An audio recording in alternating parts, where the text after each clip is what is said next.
14 अप्रैल एक और दृष्टि से भी बड़ी महत्वपूर्ण है। ये दलितों की दिवाली है। आज ही तो बाबा साहब आंबेडकर का जन्म हुआ था। यही महापुरुष हैं जिसने हमें संविधान दिया, जो संविधान के तहत पार्लियामेंट, एमपीज, सरकार, ये सभी उस संविधान की बदौलत है। एक प्रकार से ये चुनाव भी उसी का नजराना है। भाइयों बहनों, बाबा साहब आंबेडकर ने जीवन भर संगठित बनो, शिक्षित बनो, संघर्ष करो, ये मंत्र दिया है। मैं आज बाबा साहब आंबेडकर की जन्म जयंती पर उनको प्रणाम करता हूं, उनको श्रद्धांजलि देता हूं। लेकिन भाइयों बहनों, कभी कभी मुझे लगता है बाबा साहब आंबेडकर ने तो छुआछूत खिलाफ जंग छेड़ा था, लेकिन कांग्रेस पार्टी ने राजनीतिक छुआछूत के रंग को इतना अपने आप को रंग लिया है कि वे देश को भी राजनीतिक छुआछूत के रंग में डुबो रहे हैं। अगर कांग्रेस पार्टी के दिल में राजनीतिक छुआछूत की बदबू ना आती तो बाबा साहब आंबेडकर को कितना सम्मान मिलता। आप में से बहुत लोग होंगे जिनको पता नहीं होगा, नेहरू गांधी परिवार के 3 लोगों को, एक ही परिवार के, भारत रत्न मिला। और इनके जीवन काल के तत्कालीन समय में, लेकिन बाबा साहब आंबेडकर को कांग्रेस सरकार ने भारत रत्न नहीं दिया। उनकी मृत्यु के 40 साल के बाद जब भारतीय जनता पार्टी के समर्थन वाली सरकार बनी, तब जाकर के बाबा साहब आंबेडकर को भारत रत्न मिला। कांग्रेस पार्टी के मन में बाबा साहब के प्रति इतना रोष था, इतना आक्रोश था, पता नहीं क्यों इतना जहर भरा था कि वे संसद भवन में भी बाबा साहब का तैल चित्र रखने के लिए तैयार नहीं हुए। यह भी जब दिल्ली में से कांग्रेस की सरकार गई, भाजपा के समर्थन वाली सरकार बनी, तब जाकर के पहली बार भारत की पार्लियामेंट में बाबा साहब आंबेडकर का तैल चित्र रखा गया। आप मुझे बताइए मेरे भाइयों बहनों, दलितों का देवता, पीड़ितों का मसीहा, वंचितों के लिए जीवन भर संघर्ष करने वाला, हम सबका भगवान, उसके साथ इससे बुरा व्यवहार क्या हो सकता है? भाइयों बहनों, हद तो तब आ गई जब बाबा साहब आंबेडकर ने भगवान बुद्ध के जीवन पर एक पुस्तक लिखी थी। उस पुस्तक को भारत सरकार खरीदे, और ज्यादा नहीं, 100 प्रत खरीदे, 100 प्रत। पंडित नेहरू की सरकार ने वो करने से मना कर दिया था। आखिरकार बाबा साहब आंबेडकर को आक्रोश के साथ सरकार को चिट्ठी लिखनी पड़ी थी। ये जो असहिष्णुता की राजनीति, छुआछूत की राजनीति, अपने विरोधियों को रत्ती भर सहन नहीं करने की मानसिकता, ये विशेष करके ये गांधी परिवार का स्वभाव है और कांग्रेस का डीएनए बन गया है। और इसी का कारण है कि इतना बड़ा मजबूत लोकतांत्रिक व्यवस्था देने वाला भारत का संविधान श्रीमती इंदिरा गांधी के कालखंड में कटघरे में आ गया। 1975 से 1977 आपातकाल घोषित किया गया। जयप्रकाश नारायण, मोरारजी भाई देसाई, अटल बिहारी वाजपेयी, लालकृष्ण आडवाणी, जॉर्ज फर्नांडिस, कितने दिग्गज नेता, उनको जेल खाने में बंद कर दिया गया। ये कांग्रेस की अलोकतांत्रिक मानसिकता का जीता जागता उदाहरण है। भाइयों बहनों, हम भारतीय जनता पार्टी के लोग इस बात को लेकर के चलते हैं कि 125 करोड़ का देश, विविधता में एकता वाला देश, भाषा अनेक भाव एक वाला देश, इस देश में समता भी चाहिए, समरसता भी चाहिए। सिर्फ समता से काम नहीं चलेगा। एक उच्च वर्ण का व्यक्ति डॉक्टर बन जाए और एक मेरा दलित भाई डॉक्टर बन जाए, इतने से बात बनती नहीं है। समता तो हो गई, लेकिन समरसता चाहिए। और इसलिए मैं हमेशा कहता हूं, समता प्लस ममता इज इक्वल टू समरसता। समभाव प्लस मम भाव इज इक्वल टू समरसता। जब तक ये समभाव और मम भाव हमारे समाज के कुछ कुरीतियों के कारण, गलत सोच के कारण इतने बड़े तबके को जो अन्याय हुआ, उसको मम भाव और ममता से ही अपना बना सकते हैं। आज बाबा साहब आंबेडकर की जन्म जयंती पर हम संकल्प करें कि हमारे देश में ये सामाजिक दूरियां है, बुराइयां है, उसके खिलाफ हम विजय प्राप्त करेंगे और देश एक सशक्त राष्ट्र बन करके एक मन, एक मिशन, देश आगे बढ़ेगा। भाइयों बहनों, मैं हैरान हूं, कांग्रेस पार्टी के शहजादे, उनको अपने परिवार से कोई बाहर का इतिहास पता ही नहीं है। उनके लिए उनका परिवार वही उनका इतिहास है, वही उनकी भूगोल है, वही उनके सपने हैं। और इसीलिए दिन रात शहजादे जी बाबा साहब आंबेडकर का अपमान करते हैं। बाबा साहब ने हमको संविधान दिया, सारे अधिकार दिए, सारे हक दिए, लेकिन शहजादे जी कहते हैं नहीं, हमने दिए। शिक्षा का अधिकार हमने दिया, खाने का अधिकार हमने दिया, जानने का अधिकार हमने दिया। भारत के संविधान में सारे हक है, बाबा साहब आंबेडकर ने हमें दिए हुए हैं। लेकिन ये कांग्रेस की सरकार है जो संविधान की इन भावनाओं को भी दबोच करके बैठी है, उसी का ये परिणाम है। और मैं तो ये पूछना चाहता हूं, जरा बताइए शहजादे जी, भारत के संविधान ने, डॉक्टर बाबा साहब आंबेडकर ने हमें वाणी स्वतंत्रता का अधिकार दिया है कि नहीं दिया है? बोलने का अधिकार दिया है कि नहीं दिया है? अपनी भावनाओं की अभिव्यक्ति का अधिकार दिया है कि नहीं दिया है? सच बोलने के लिए ताकत दी है कि नहीं दी है? जरा बताइए तो मैडम सोनिया जी, शहजादे जी, अगर वाणी स्वतंत्रता अधिकार होने के बावजूद भी भारत के प्रधानमंत्री चुप क्यों है? वो क्यों नहीं बोल पा रहे हैं? उनके चेहरे मुंह पे क्यों ताला लगा है? और ये ताला किसने लगाया है? और इसलिए मैं कहता हूं कि इनको भारत के संविधान के प्रति, बाबा साहब आंबेडकर के प्रति, देश के भविष्य के प्रति कोई भी लेना देना नहीं है। इतना ही नहीं, शहजादे जी, आप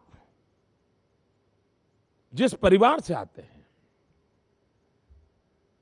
आपकी पार्टी ने आपको भावी प्रधानमंत्री के रूप में प्रस्तुत किया है। अधिकृत रूप से भले न किया हो, तब आपके एक एक शब्द में जिम्मेदारी का एहसास होना ये देश की अपेक्षा रहती है। आपकी सरकार है। क्या आप आपकी सरकार में भरोसा करते हैं? मैं शाहजादे जी आपको सीधा सीधा पूछता हूं। आपकी सरकार जो आंकड़े देती है उसमें आपका भरोसा है? आपकी माता जी राजीव गांधी फाउंडेशन की अध्यक्षा हैं। वो राजीव गांधी फाउंडेशन जो रिपोर्ट देता है उसमें आपका भरोसा है? अगर आपका भरोसा है तो जरा वो सारी चीजें रिफर कर लीजिए। दिल्ली में बैठी हुई आपकी सरकार, श्रीमान शहजादे जी, आपकी सरकार, उसने ये कहा है कि हिंदुस्तान में कम से कम बेरोजगारी कहीं है, उस राज्य का नाम गुजरात है। शहजादे जी, आप ही की दिल्ली में बैठी हुई सरकार ने कहा है कि हिंदुस्तान में एम्प्लॉयमेंट एक्सचेंज के द्वारा जितने लोगों को रोजगार मिलता है पूरे देश में, उसमें पिछले 10 साल में अकेले गुजरात ने, फिर सुन लीजिए, टॉफी बाद में खाइए, पहले सुन लीजिए शहजादे जी, ये टॉफी खाने में ये बचपन यूं ही बीतता जाएगा। आपको मालूम होना चाहिए कि जब आपकी दिल्ली की सरकार कह रही है कि 10 साल में पूरे हिंदुस्तान में एम्प्लॉयमेंट एक्सचेंज के द्वारा जो रोजगार दिए गए उसमें अकेला गुजरात 57% यानी कि 57% रोजगार अकेले गुजरात ने दिए हैं। बाकी 45% में पूरा हिंदुस्तान समेट गया है, जिसमें आपकी सभी राज्य सरकारें भी है और आपकी दिल्ली की सरकार भी है। कुछ तो सच बोलो जी।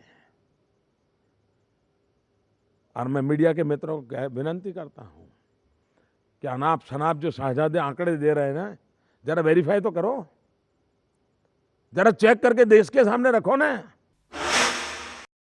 भाइयों बहनों, ये देश गंगा यमुना राम और कृष्ण का, महात्मा गांधी जैसे महापुरुष, मैं हैरान हूं। कांग्रेस पार्टी की अध्यक्षा अब हमें संस्कृति के पाठ पढ़ा रही है। क्या हमें संस्कृति के पाठ उनसे पढ़ने पड़ेंगे? मैडम सोनिया जी, आपसे हमारी प्रार्थना है, कुछ मर्यादा रखिए। हमारे देश के लोगों को, हमें हमारी संस्कृति हमें आपसे सीखनी पड़ेगी। हमारी रगों में है। त्याग और तपस्या का अधिष्ठान पर ये मेरी भारत माता खड़ी है। भाइयों बहनों, ये चुनाव आप सब जो आज मेरे सामने जो बैठे हैं, 17 तारीख को आप मतदान करने के लिए जाने वाले हो। ये चुनाव की बहुत सारी विशेषताएं हैं। पहली बार देश में देखा गया है कि चुनाव घोषित होने के साथ साथ चुनाव का परिणाम भी घोषित हो चुका है। लोगों ने मान लिया है अब दिल्ली सरकार का जाना तय है। लोगों ने यह भी मान लिया है कि भारतीय जनता पार्टी का एनडीए भारी बहुमत से विजयी होने वाली है। 16 मई को देश के भविष्य की नींव रखने का एक महाअभियान आपके मतदान से होने वाला है। मैं मतदाता भाइयों बहनों और विशेष करके नौजवान मतदाताओं को प्रार्थना करता हूं, अब देश के लिए प्रयोगों का समय नहीं है। अब देश के लिए ये करूं या न करूं इस उलझन का समय नहीं है। देश में आज मक्कम निर्धार के साथ निर्णय करने का समय है।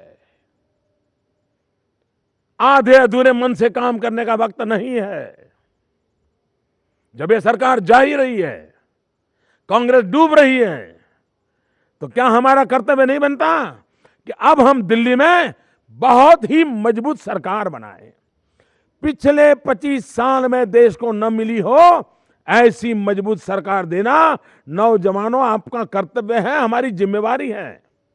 क्योंकि सबसे बड़ा मुद्दा भविष्य का आपके साथ जुड़ा हुआ है। मेरे नौजवान मित्रों, सोचो, अगर ये 5 साल ढीले ढाले गए, हल्के फुल्के गए, मक्कम निर्णय की ताकत के बिना की सरकार बन गई, तो सबसे ज्यादा नुकसान किसको होने वाला है? मेरे नौजवान मित्रों, सबसे ज्यादा नुकसान उन नौजवानों को होने वाला है जो 25 से 35 के बीच में हैं, जिनका भाग्य का ये उत्तम काल है। मेरे नौजवान साथियों, आपके जीवन का ये उत्तम काल है। ये चुनाव आपके जीवन का उत्तम अवसर है। आप ऐसा काम कीजिए, पूरे देश में माहौल बनाइए और आप ही नेतृत्व कीजिए देश में मजबूत सरकार बनाने का, क्योंकि मजबूत सरकार ही आपका भाग्य बदलेगी। अगर ये मौका खो दिया तो 5 साल आपके कैसे जाएंगे? पिछले 10 साल में देश के नौजवानों का क्या हुआ? तबाही हो गई भाइयों। अगर उन नौजवानों को हमने ताकत दी होती, क्या होता? भारत सरकार ने, हमारे वित्त मंत्री, कांग्रेस में तो एक से बढ़कर एक सब बुद्धिमानों की फौज लगी हुई है, वो अपने आप को बहुत बड़े बुद्धिमान मानते हैं। उन्होंने स्किल डेवलपमेंट के लिए, नौजवानों के लिए 30,000 करोड़ रुपए बजट की योजना की, 30,000 करोड़ रुपीस, और 10 लाख नौजवानों को स्किल डेवलपमेंट विद सर्टिफिकेट, ये गोल के साथ काम शुरू किया। आपको मैं बताऊं क्या किया इन्होंने? मुश्किल से 18,000 लोगों को सिर्फ ये लाभ मिला है। कहां 30,000 करोड़ रुपए, कहां 10 लाख लोग और कहां 18,000 लोग। बताइए मुझे भाइयों, ये किसकी जिंदगी में रुकावट पैदा हुई? ये किसकी जिंदगी की तबाही हुई? ये काम कौन करेगा? और इसलिए मैं आपको कहता हूं भाइयों, सारा रिस्क, सारा संकट अगर सरकार मजबूत न बनी तो नौजवान के कंधों पे आने वाला है। मेरे साथियों, मैं देश की जवानी को काम देना चाहता हूं, मैं देश की जवानी को अवसर देना चाहता हूं, मैं देश के जवानों का भाग्य बदलना चाहता हूं, और इसलिए मैं आपसे आग्रह करता हूं, अब दिल्ली में मजबूत सरकार होना जरूरी है। आप ये बात पहुंचाइए। 17 तारीख को मतदान है। उस मतदान के दिन आप अपनी ताकत का परिचय दो नौजवानों। भाइयों बहनों, तड़जोड़ की राजनीति बहुत हो चुकी है। सबको लेकर के चलने की राजनीति की आवश्यकता जरूर है। जो देश के पॉलिटिकल पंडित हैं ना, वो अभी भी अरिथमेटिक का हिसाब लगा रहे हैं। उनको लगता है कि 2% इधर गया, 1% इधर गया, 2% ऊपर गया, 1% नीचे आया। ये अरिथमेटिक वाला चुनाव नहीं है। वो पुराने जमाने में होता था कि पहले 4 थे तो 6 होंगे कि 2 होंगे। ये चुनाव केमिस्ट्री का है। अरिथमेटिक के चुनाव में 1+1 2 होता है, लेकिन केमिस्ट्री के चुनाव में एक के बगल में एक आ जाए तो 11 हो जाता है। आज 125 करोड़ देशवासियों का मन का केमिस्ट्री, यही तो हिंदुस्तान का भविष्य तय करने वाला है। कांग्रेस इस देश को कुछ नहीं दे सकती। भाइयों बहनों, मुझे बताइए, ये कांग्रेस के जितने नेता देश में भ्रमण कर रहे हैं, उनका काम है अपने काम का हिसाब देना चाहिए। वो नहीं दे रहे हैं, औरों पे आरोप लगाते फिर रहे हैं। वो भ्रष्टाचार के ऊपर बोलने को तैयार नहीं, महंगाई के ऊपर बोलने को तैयार नहीं, बेरोजगारी पर बोलने को लिए तैयार नहीं। उन्होंने खुद ने मैनिफेस्टो में जो वादे किए थे उसको पूरा नहीं किया, उसके लिए बोलने के लिए तैयार नहीं है। यानी वे अपने आप को अकाउंटेबल मानते ही नहीं है, जवाबदेह मानते नहीं है। क्या जनता को उन्होंने जवाब देना चाहिए कि नहीं देना चाहिए? भाइयों बहनों, लोकतंत्र की ये पहली शर्त होती है कि कोई भी सरकार, कोई भी नेता, कोई भी दल, प्रधानमंत्री पद के ऊपर बैठा हुआ भी इंसान क्यों ना हो, कोई जनता से ऊपर नहीं होता है। हमारा सबका अगर कोई हाईकमांड है, हमारा सबका अगर कोई मालिक है, तो देश के 125 करोड़ मेरे भाई बहन हैं। और इसलिए भाइयों बहनों, हमने इस बात को गंभीरता से लेने की आवश्यकता है। इन दिनों एक बहुत बड़ी चर्चा, और मैं भी उस चर्चा के संबंध में आप ही की तरह चिंतित हूं। क्या राजनीति का अपराधीकरण होने देना चाहिए? क्या अपराधी प्रवृत्ति राजनीति में बढ़नी चाहिए? एक जमाना था, कांग्रेस ने सत्ता हथियाने के लिए, कुछ दलों ने सत्ता हथियाने के लिए अपराधियों का उपयोग करना शुरू किया। बाद में धीरे धीरे अपराधियों ने भिन्न भिन्न राजनीतिक दलों में खुद के ही पैर जमाना शुरू कर दिया। फिर अपराधियों को भी लगा कि हम औरों को मदद करके जिताएं, उसके बजाय हम ही क्यों न जीत जाए। भाइयों बहनों, देश का दुर्भाग्य हुआ कि जन सेवा में से जो नेतृत्व पैदा होता था, ये कांग्रेस कल्चर के कारण, ये विकृत राजनीतिक प्रकृति के कारण बंदूक की नली में से नेतृत्व पैदा होने लग गए। मैं आज देशवासियों को मेरे मन की बात बताना चाहता हूं। आज भले ही राजनीतिक दलों की शायद मजबूरी बनी हो, लेकिन इसका उपाय हो सकता है। भारत की राजनीति को अपराधियों से मुक्त किया जा सकता है, और मैंने मन में ठान के रखी है जी। मौका दीजिए बस। हमने तय किया है, एक बार जितने लोग